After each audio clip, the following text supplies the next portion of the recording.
Buddy, hello and welcome back to our channel Info Island. And guys, we are back again with an exam analysis video जिसमें आज के इस video में हम बात करेंगे railway ministerial and isolated exam 2025 का। आपका जो 12 सितंबर को एग्जाम हुआ है उसके बारे में, ठीक है। जो भी स्टूडेंट्स 12 सितंबर को एग्जाम देकर आए हैं उनके फीडबैक के बेसिस पर हम डिस्कस करेंगे सारे ही questions and along with that जो क्वेश्चंस आपके 12 सितंबर के 2025 के आपके पेपर में पूछे गए हैं वो सारे क्वेश्चंस भी आज आपको इस वीडियो में देखने को मिलेंगे। तो प्लीज वीडियो को अंत तक जरूर से देखिएगा, बीच में कहीं स्किप करने की जरूरत नहीं है, because this video is going to prove very helpful and informative for you guys. ठीक है, बात करें इसके साथ साथ और क्या हम शेयर करने वाले हैं। So guys we will be talking about paper का difficulty level, section wise analysis, good attempts और आपका एक्सपेक्टेड कट ऑफ जितना भी रहने वाला है उस पर हम थोड़ी सी चर्चा करेंगे, थोड़ी सी बात करेंगे। ठीक है, so that's all about it. अगर आप में से ऐसे कैंडिडेट्स वीडियो देख रहे हैं जिन्होंने एग्जाम दिया था, so guys if I miss out on any question तो उन क्वेश्चंस को जरूर से कमेंट बॉक्स में शेयर कर देना, जिससे कि बाकी जो स्टूडेंट्स हैं उनकी मदद हो जाए। एंड इसके अलावा अगर आप ऐसे कैंडिडेट्स हैं जिन्होंने एग्जाम नहीं दिया है but you guys are preparing for some और the other competitive exam, government exam, तो गाइज इस तरह के जो सिलेक्टेड क्वेश्चंस होते हैं, एग्जाम एनालिसिस वीडियोस होते हैं, ये आपकी प्रिपरेशन को बूस्ट अप करते हैं, आपकी प्रिपरेशन लेवल को और अपग्रेड करते हैं। तो प्लीज आप भी वीडियो जरूर से देखना।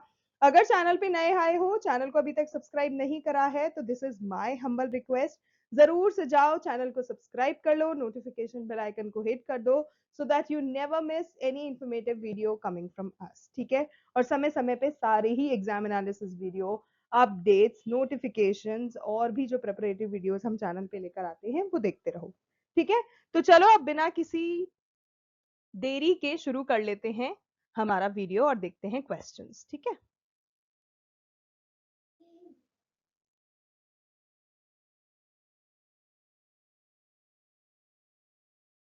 सो गाइस सबसे पहले हम बात करते हैं, जैसे कि मैंने आपको बताया था हम बात करेंगे डिटेल्ड एग्जाम एनालिसिस की। तो गाइस हर सब्जेक्ट का मैं थोड़ा थोड़ा आपको बताती रहूंगी कि पेपर में क्या पूछा गया, किस सेक्शन में क्या पूछा गया। ठीक है, सो सबसे पहले we talk about reasoning section. तो गाइस रीजनिंग का जो लेवल है वो ओवरऑल इजी टू मॉडरेट रहा है आपका। कुछ कॉमन टॉपिक्स आए थे, coding, decoding, series, alphabet, number, blood relation और डायरेक्शन से। नॉन वर्बल में आपके नॉन वर्बल रीजनिंग में आपका मिरर इमेज और पेपर फोल्डिंग भी था। एंड स्टूडेंट्स ने बोला कि जो रीजनिंग का सेक्शन था वो काफी ज्यादा इजी रहा, स्कोरिंग रहा और ज्यादा उनको टाइम कंज्यूमिंग भी नहीं लगा। बात कर लेते हैं क्वांट एप्टीट्यूड की। तो क्वांटिटेटिव एप्टीट्यूड में आपका क्या रहा। तो गाइस जो क्वांट का सेक्शन रहा वो बच्चों के हिसाब से मॉडरेट था, कैलकुलेशन बेस्ड क्वेश्चन ज्यादा थे और इंपॉर्टेंट टॉपिक्स जो कि पूछे गए उसमें percentage, profit and loss, SI CI, time and work, speed and distance, geometry, mensuration, उनके बेसिक्स और डेटा इंटरप्रिटेशन से क्वेश्चंस पूछे गए थे। जो स्टूडेंट्स स्ट्रॉन्ग अरिथमेटिक वाले थे उनके लिए ये सेक्शन काफी ज्यादा मैनेजेबल रहा, काफी ज्यादा डुएबल रहा। लेकिन कुछ बच्चे ऐसे भी थे जिनके हिसाब से ये जो क्वांट का एग्जाम था ये थोड़ा सा टफ रहा है। एलजेब्रा और ट्रिगोनोमेट्री से भी क्वेश्चंस आए थे, तो गाइस थोड़ा सा ध्यान रखना है अपने को। जनरल अवेयरनेस की बात करें तो गाइस जीके का लेवल मॉडरेट टू डिफिकल्ट रहा है। क्वेश्चंस ज्यादातर इन एरियाज से आए हैं जिनमें करंट अफेयर्स 2024 से 2025 तक के पूछे गए हैं। रीसेंट इवेंट्स पर ध्यान दिया गया है, sports and trophies and awards, जो भी जितने भी सिविलियन अवार्ड्स हैं उन सब पे भी क्वेश्चंस बन के आए हैं। हिस्ट्री और पॉलिटी बेसिक्स आया है, ज्योग्राफी आया जिसमें इंडिया फोकस्ड ही चीजें पूछी गई, कुछ और नहीं। साइंस में फिजिक्स, केमिस्ट्री, बायोलॉजी के बेसिक्स पूछे गए। इकोनॉमी में आपका बजट 2025 की हाइलाइट्स से चीजें पूछी गई थी, जैसे वुमेन एम्पावरमेंट के एक दो क्वेश्चन थे, एक्सेट्रा एक्सेट्रा। स्टूडेंट्स ने बोला कि जो जीके का सेक्शन था वो काफी ज्यादा अनप्रिडिक्टेबल रहा है, लेकिन जो भी कैंडिडेट्स ने करंट अफेयर्स रिवाइज कर रखे थे उनके लिए ये बहुत ज्यादा फायदेमंद साबित हुआ, क्योंकि कम से कम 8-10 क्वेश्चन उन्होंने अपने नाम कर लिए इन्हीं सब चीजों से। अगला गाइस अब देखते हैं प्रोफेशनल एबिलिटी का क्या सीन है। सो गाइस प्रोफेशनल एबिलिटी जो होती है बेसिकली वो पोस्ट स्पेसिफिक होती है, ठीक है। कुछ पोस्ट के लिए कुछ पूछा जाता है, कुछ पोस्ट के लिए कुछ रहता है। ये जो सेक्शन होता है ये अलग अलग पोस्ट के हिसाब से वेरी करता रहता है, क्योंकि पोस्ट अलग होता है तो ये सेक्शन भी अलग हो जाता है, उसमें पूछे गए क्वेश्चंस भी अलग हो जाते हैं। जैसे कि स्टेनोग्राफर की बात करें तो उसमें guys English Hindi short hand रहा आपका, टाइपिंग और ग्रामर रिलेटेड क्वेश्चन थे। जूनियर ट्रांसलेटर की अगर मैं बात करूं तो राजभाषा अधिकारी जिसे हम बोलते हैं उसके लिए हिंदी और इंग्लिश ग्रामर था, ट्रांसलेशन पैसेज था और वोकैब थी। इसके अलावा चीफ लॉ असिस्टेंट के लिए इंडियन पीनल कोड हो गया, इंडियन पीनल कोड हो गया, कॉन्स्टिट्यूशन हो गया, कुछ लीगल प्रोसीजर्स हो गए, इन सब से रिलेटेड क्वेश्चंस थे।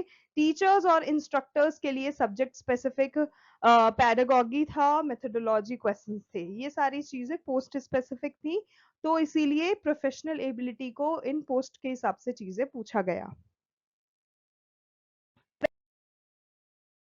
ट्रेंड की बात करें अगर हम इस 12 सितंबर के पेपर के हिसाब से, सो गाइस जो क्वेश्चंस का फोकस था वो सिलेबस ओरिएंटेड था, उसके बाहर से कुछ भी नहीं था। अगर आपने पढ़ाई अच्छे से करी है तो आपके लिए कहीं ना कहीं exam easy to moderate level का ही था, ठीक है। लेकिन अगर कुछ ऐसा भी है, कुछ सेक्शंस ऐसे भी थे जो कि काफी मॉडरेट टू टफ की तरफ जा रहे थे, और काफी सारे स्टूडेंट्स ने डिफिकल्ट ही बोला था मैम पता नहीं जीके कहाँ से आ गया, एक्सेट्रा एक्सेट्रा। तो पेपर का level overall if we talk about तो गाइज वो रहा है मॉडरेट टू टफ, ठीक है, एज पर स्टूडेंट्स फीडबैक, क्योंकि जो डोमेन नॉलेज था वो आपका टेस्ट हुआ है कहीं ना कहीं इस एग्जाम में। एग्जाम्पल के लिए translation passage English to Hindi, education psychology related pedagogy question, basic law terms और फैक्ट्स। सो की पॉइंट यहाँ पर आपको क्या ले लेना है कि जिसने अपने पोस्ट स्पेसिफिक सिलेबस का डीप स्टडी किया था, ठीक है, आप में से जितने भी ऐसे कैंडिडेट्स हैं जिन्होंने अपने पोस्ट स्पेसिफिक सिलेबस को अच्छे से प्रिपेयर कर रखा था, उनके लिए जो सेक्शन रहा है वो काफी ज्यादा मैनेजेबल रहा है। सिर्फ और सिर्फ आरआरबी के कुछ कॉमन सिलेबस से प्रिपेयर करने वाले स्टूडेंट्स को थोड़ा सा टफ लगा होगा, क्योंकि जो पोस्ट मैंने अगेन जैसे आपको बताया जो प्रोफेशनल एबिलिटी के क्वेश्चंस थे वो थोड़े से टफ थे, इसीलिए उनके लिए थोड़ा सा प्रिपरेशन डिमांडिंग था। इसके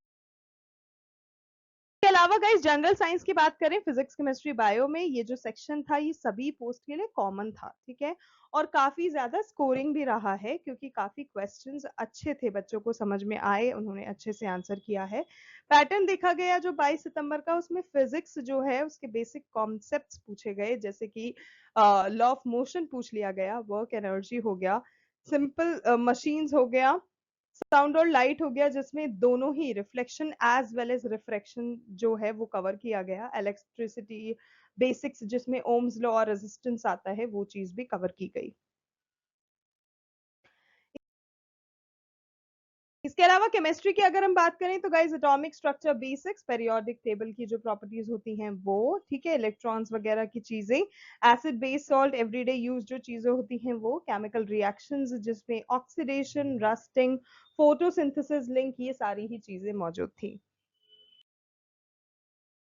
नेक्स्ट बायोलॉजी से बात कर लेते हैं। सो गाइस बायोलॉजी में ह्यूमन बॉडी सिस्टम जिसमें digestive system, nervous system, circulatory system, इसके अलावा disease and their causative agents, nutrition और विटामिन्स, और प्लांट्स फिजियोलॉजी बेसिक्स, क्योंकि प्लांट और एनिमल्स और plant cells, animal cells, dead cells, इन सबसे रिलेटेड क्वेश्चन भी था। डिफिकल्टी लेवल की बात करें तो गाइस फिजिक्स में आपको मॉडरेट लगेगा, कुछ कैलकुलेशन बेस्ड क्वेश्चंस थे। केमिस्ट्री की अगर हम बात करें तो इजी टू मॉडरेट रहने वाला है, कॉन्सेप्ट बेस्ड है, एनसीईआरटी लेवल का ही है, उससे ज्यादा कुछ नहीं है। Out of syllabus, out of the blue कुछ भी नहीं गया है, सब कुछ आपके सिलेबस से ही आया है। बायोलॉजी में इजी रहा है, कुछ डायरेक्ट फैक्ट बेस्ड क्वेश्चंस थे, काफी स्कोरिंग लगा ये सेक्शन बच्चों को। की पॉइंट्स की अगर मैं बात करूं तो बायोलॉजी से सबसे ज्यादा स्कोरिंग क्वेश्चंस आए थे, फिजिक्स में थोड़ी कैलकुलेशन की रिक्वायरमेंट थी, और केमिस्ट्री जो थी वो बेसिक कंसेप्चुअल थी। In a summary, in a nutshell, if I would want to tell you about this professional ability thing, तो guys ये बहुत ज़्यादा पोस्ट स्पेसिफिक है, तो डेप्थ में नॉलेज रिक्वायर्ड है आपको, ठीक है। लेवल की बात करें तो मॉडरेट टू टफ रहा है। जनरल साइंस में हम देखते हैं तो मोस्टली एनसीईआरटी लेवल यानी कि क्लास 6 से लेके 10th तक का ही रिक्वायरमेंट था आपको सिलेबस। अगर आपने पढ़ा है अच्छे से तो you were in a position to handle it. Easy to moderate रहा है। पहले biology, chemistry, physics in terms of scoring, biology काफी ज्यादा स्कोरिंग बताया बच्चों ने। मतलब अगर आपने पोस्ट स्पेसिफिक सब्जेक्ट्स देखे हैं, एनसीईआरटी बेसिक्स पढ़े हैं, उनको स्ट्रांग बना लिया है, उस पर अपना कमांड बना लिया है, तो आप इजीली गुड अटेम्प्ट्स कर पाओगे। एक्सपेक्टेड कट ऑफ की बात करें तो गाइज अगर हम 12 सितंबर की ये जो शिफ्ट के फीडबैक के बेसिस पे कट ऑफ बताएं तो गाइज अभी जो फाइनल कट ऑफ है उसका वेट करना पड़ेगा। लेकिन स्टूडेंट्स के फीडबैक के हिसाब से उसके बेसिस पे एक्सपेक्टेड अगर हम सेफ स्कोर देखें तो ओबीसी और यूआर कैटेगरी के लिए हाई जा सकता है। ठीक है, क्योंकि रीजनिंग और इंग्लिश का लेवल बच्चों ने आसान बताया है, इजी बताया है। तो कहीं ना कहीं जब नंबर ऊपर जाएंगे तो आपकी कट ऑफ भी तो ऊपर जाएगी। तो एग्जैक्ट कट ऑफ क्या रहने वाली है तो गाइज वो तो बाद में ही पता पड़ेगा। लेकिन अभी के लिए आप अपनी एक्यूरेसी पे फोकस करिए और जो एनालिसिस बताया है उसको देखिए। अब ये तो हो गया डिटेल्ड सेक्शन वाइज एनालिसिस। अब देख लेते हैं क्वेश्चंस जो कि आपके पेपर में पूछे गए थे। So guys, पहला question, if a sum doubles in 5 years in CI, in how many years will it become 8 times at the same rate of interest? इसका आंसर हो जाएगा आपका 15 years। 15 साल में वो 8 टाइम्स हो जाएंगे जो कि अभी 2 टाइम्स हैं। कैलकुलेशन देख लेते हैं। सो गाइस कॉन्सेप्ट क्या है आपको पता है, फॉर्मूला क्या लगाना है आपको पता है। सो ए निकालने के लिए आपको क्या करना है, P1 plus R bye 100 bye 9, जिसमें ए आपका अमाउंट है, पी प्रिंसिपल है, R rate of compound interest है और एन आपका टाइम है। अगर प्रिंसिपल को हम पी मानते हैं, रेट ऑफ इंटरेस्ट को आर मानते हैं, अमाउंट आपका 5 साल में दे रखा है 2p, तो ए इज इक्वल्स टू क्या हो जाएगा, P1 प्लस आर बाय 109। ठीक है, फिर इस तरह से आप कैलकुलेट करोगे, दोनों को क्यूब करते रहोगे तो सब कुछ करने के बाद आपको ये वाला इक्वेशन मिलेगा। ठीक है, और इससे आप सम निकाल सकते हो which will become 8 times of itself in 15 years. Question आपको इसरो का पूछा गया था। अब गाइस बच्चों के द्वारा मुझे एग्जैक्ट क्वेश्चन तो नहीं मिल पाया कि इसरो का एग्जैक्ट क्या क्वेश्चन आया था, लेकिन ISRO related something was there. So ISRO की बात करें तो सबसे पहले तो आप ये जान लो इसरो की फुल फॉर्म क्या होती है। So it is the Indian Space Research Organisation. Guys full form are of utmost importance whenever it comes to any competitive exam, तो प्लीज उसका ध्यान रखा करो। ठीक है, अब ये जो इसरो है जो कि इंडियन स्पेस रिसर्च ऑर्गेनाइजेशन है, ये है क्या, तो गाइस ये इंडिया का नेशनल स्पेस एजेंसी है जिसके हेडक्वार्टर्स बेंगलुरु कर्नाटका में मौजूद हैं। इसकी स्थापना 1969 में की गई थी और इसरो की जो रेस्पॉन्सिबिलिटी है वो ये है कि जो कंट्री के स्पेस प्रोग्राम्स होते हैं वो ये संभालता है और सिग्निफिकेंट एडवांसमेंट भी ये करता है और इसने किया है और ये अभी तक कर रहा है सैटेलाइट टेक्नोलॉजी में, स्पेस एक्सप्लोरेशन में और जो लॉन्च व्हीकल होते हैं उनके डेवलपमेंट में। It operates under the department of space, जो डीओएस है उसके अंडर ये ऑपरेट होता है, उसके अंडर ये ऑपरेट होता है। जिसको देखा जाता है, ओवरसी कौन करता है उसको, प्राइम मिनिस्टर ऑफ इंडिया जो है वो उस चीज का ध्यान रखते हैं कि यहाँ जो भी चीज की रिक्वायरमेंट है वो पूर्ति होती रहे। एंड इसरो ने अचीव करे हैं बहुत से नोटेबल माइलस्टोन्स अभी तक, जैसे कि जो मार्स का ऑर्बिटर मिशन रहा है इट वाज अ सक्सेस, और जो चंद्रयान मिशन रहे हैं जो मून तक रहे हैं वो भी सक्सेस है। तो ये चीज आपको इसरो से रिलेटेड ध्यान रखनी है। अगला है which state was the first to establish the Department of Minority Welfare, तो गाइज वो रहा है उत्तर प्रदेश। तो उत्तर प्रदेश आपका करेक्ट आंसर हो जाएगा। और इसमें हम बात करें कि डिपार्टमेंट ऑफ माइनॉरिटीज वेलफेयर जो है इसकी स्टैब्लिशमेंट कब हुई थी, तो गाइज इसका स्टैब्लिशमेंट हुआ था 1993 में। और ये जो डिपार्टमेंट है इसका प्राइमरी जो गोल है, ऑब्जेक्टिव है, एम है, वो यही है सोशियो इकोनॉमिक डेवलपमेंट होता रहे कंट्री में, एजुकेशनल एडवांसमेंट आते रहे माइनॉरिटीज के लिए, जो भी स्टेट के माइनॉरिटीज हैं उनको भी ध्यान में रखा जाए, उनको मद्देनजर रखते हुए चीजें की जाए। डिपार्टमेंट के मेन फंक्शन की हम बात करें तो वो कुछ इस तरह से हैं, जिसमें सबसे पहले आता है introduce scheme to promote accelerated socio economic development of minorities. दूसरा है introduce educational concessions for students from minority communities. तीसरा आता है implement schemes for the development of women and children from minority communities, और चौथा आता है provide training and employment opportunities thereby addressing the problem of economic backwardness among minorities. ठीक है, and to also provide guidance to those from minority communities जो कि अपने businesses को establish करना चाहते हैं. So this was all about that. अगला आपको पूछा गया था who propose the gold foil theory. So guys, gold foil theory या फिर गोल्ड फॉइल एक्सपेरिमेंट जो है इसको कंडक्ट करा था अर्नस्ट रदरफोर्ड ने. सो रदरफोर्ड यहाँ पे करेक्ट आंसर हो जाएगा. बात करें किस वर्ष उन्होंने ये किया, तो 1909 में उन्होंने किया था, जिसने एक बहुत पाइवटल मोमेंट क्रिएट कर दिया था एटॉमिक फिजिक्स के फील्ड में. ठीक है, इस गोल्ड फॉइल का जो एक्सपेरिमेंट था उसने चैलेंज किया था प्रिवेलिंग जो प्लम पुडिंग मॉडल है जिसको जे जे थॉमसन ने प्रपोज करा है उसको. And it also laid the groundwork for the modern understanding of atomic structure.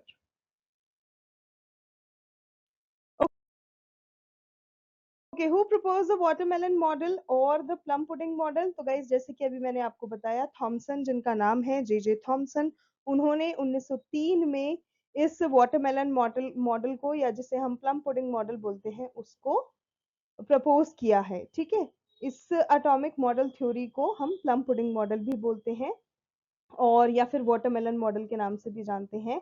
और इस मॉडल में जो एटम है वो एक स्फेरिकल क्लाउड है जिसमें जो नेगेटिवली चार्ज इलेक्ट्रॉन्स हैं और जो पॉजिटिवली चार्ज प्रोटॉन्स हैं और जो न्यूट्रल न्यूट्रॉन्स हैं वो सारे ही आसपास घूम रहे हैं. तीनों चीजें याद रखना क्या क्या मौजूद है. Negatively charge electrons, positively charge protons और न्यूट्रल, ना कि नेगेटिव ना कि पॉजिटिव, न्यूट्रल न्यूट्रॉन्स जो हैं वो फ्लोट कर रहे हैं. की तरफ बढ़ते हैं गाइस. फ्लोरीन है 7 electrons in its outer shell, तो उसकी वैलेंसी क्या होगी. सो गाइस, अगर फ्लोरीन के पास 7 इलेक्ट्रॉन्स हैं अपने आउटर शेल में तो उसकी वैलेंसी होगी 1.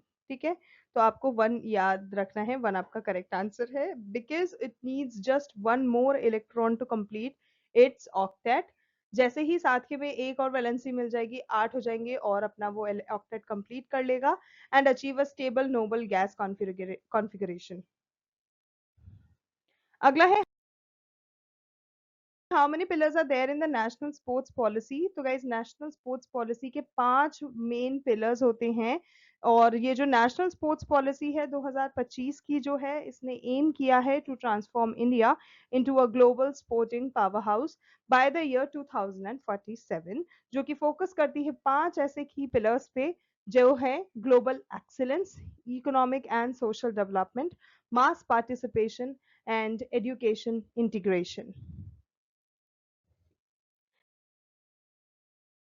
नेक्स्ट है why are dead cells more abundant in plant cells compare to animal cells. ये क्वेश्चन बहुत इंपॉर्टेंट है गाइस कि जो डेड सेल्स होते हैं वो प्लांट सेल्स में क्यों ज्यादा होते हैं in comparison to animal cells. So guys, जो प्लांट्स होते हैं they do not have skeletons जैसे कि एनिमल्स के होते हैं and this is the main reason कि जो डेड सेल्स होते हैं ना वो प्लांट सेल्स में ज्यादा होते हैं. इसी रीजन के कारण जो प्लांट्स होते हैं उनमें डेड टिश्यूज भी बहुत ज्यादा होते हैं इन कंपैरिजन टू एनिमल्स. और ये जो डेड टिश्यूज होते हैं ये बहुत हार्ड होते हैं और प्लांट्स को हेल्प करते हैं अपराइट रहने में. एंड ऑल्सो जो डेड टिश्यूज होते हैं वो एक मैकेनिकल सपोर्ट भी प्रोवाइड कराते हैं प्लांट्स को, much like the life tissues. ठीक है, लाइफ टिश्यूज तो कराते ही हैं, उसके साथ साथ जो डेड टिश्यूज होते हैं ना वो भी प्लांट्स को अपराइट रहने में काफी ज्यादा मदद करते हैं. अगला, what is Thomson's atomic theory. So guys, Thomson's atomic theory जिसकी अभी हमने आगे बात करी थी, सॉरी पीछे बात करी थी, जिसको प्रपोज किया गया है जे जे थॉमसन के द्वारा 1904 में, जो कि डिस्क्राइब करती है that the atom as a sphere of positive charge with negatively charged electron embedded within it, जो कि रिजेंबल करता है एक प्लम पुडिंग मॉडल जैसा, जिसको हम वाटरमेलन मॉडल भी बोलते हैं. अब ये जो मॉडल है ये इमर्ज हुआ है थॉमसन की जो डिस्कवरी रही है इलेक्ट्रॉन्स की 1897 की, उसके बाद, जो कि एक सिग्निफिकेंट एडवांसमेंट देखा गया था एटॉमिक थ्योरी में. ठीक है, और एटॉमिक स्ट्रक्चर में.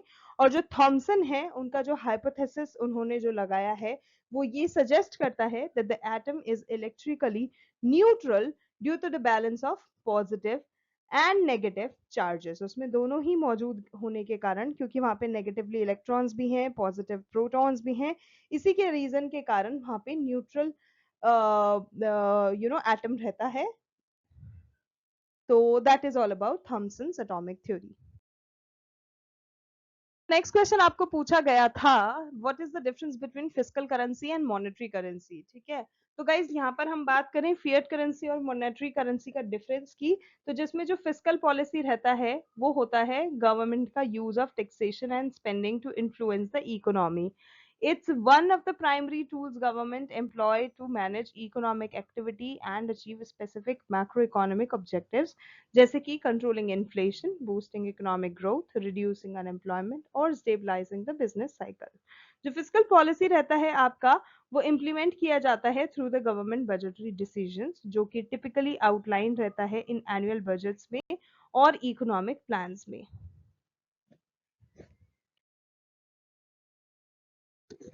वहीं अगर हम बात करें मॉनेटरी पॉलिसी की, सो गाइस जो मॉनेटरी पॉलिसी होता है, it basically refers to the actions taken by a country's central bank. ठीक है, वो कौन संभालता है? कंट्री की सेंट्रल बैंक. जैसे इंडिया में वो है RBI, which is reserve bank of India.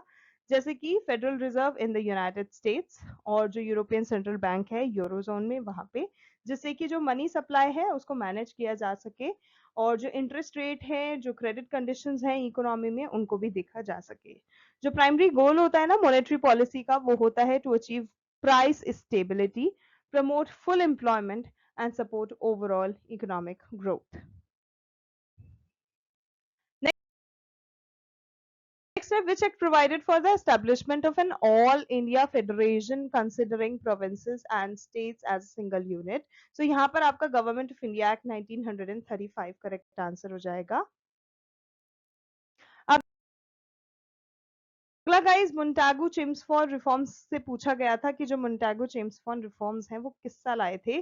So guys जो मोंटागू चेम्सफोर्ड रिफॉर्म्स हैं ये आपके इंट्रोड्यूस किए गए थे साल 1919 में, और ये जो रिफॉर्म्स हैं इनका मेन एम है to gradually introduce self governing institutions in India, और इनका नेम जो है वो Edwin Samuel Montagu and Lord Chelmsford के नाम पर किया गया है, जो कि काफी इंस्ट्रूमेंटल रोल उन्होंने प्ले करा था इसके डेवलपमेंट में. एंड क्योंकि इनके नाम पे रखा गया है तो उनका कॉम्बिनेशन बन गया मोंटागू चेम्सफोर्ड. ओके, नेक्स्ट है what did Birsa Munda revolt for in 1890. तो गाइस 1890 में जो बिरसा मुंडा रिवोल्ट हुए थे वो क्यों हुए थे, for what did it happen.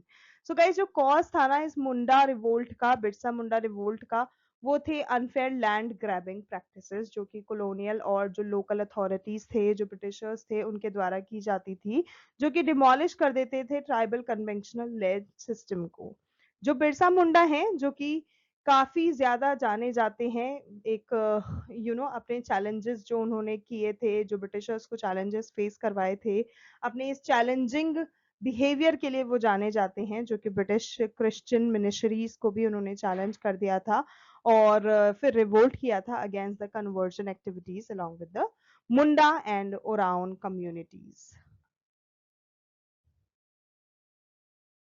Next and the last question for today's video we have, which range of the Himalayas is continuous. आपको पूछा गया था कौन सी हमारे हिमालय की वो रेंज है जो कि कंटिन्यूअस यानी कि सतत कहलाती है. सो गाइस इसे हम हिंदी में बोलते हैं वृहद हिमालय, और इंग्लिश में बोलते हैं द ग्रेट हिमालय, जिसको हम बोलते हैं हायर हिमालयस के नाम से भी जो जाना जाता है. That is the most continuous range of the Himalayas in India.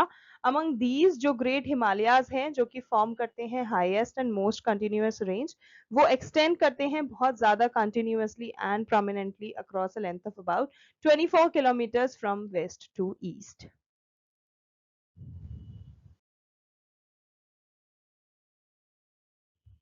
So guys ये था हमारा railway ministerial and isolated exam का 12 सितंबर 2025 का आपका एग्जाम एनालिसिस वीडियो.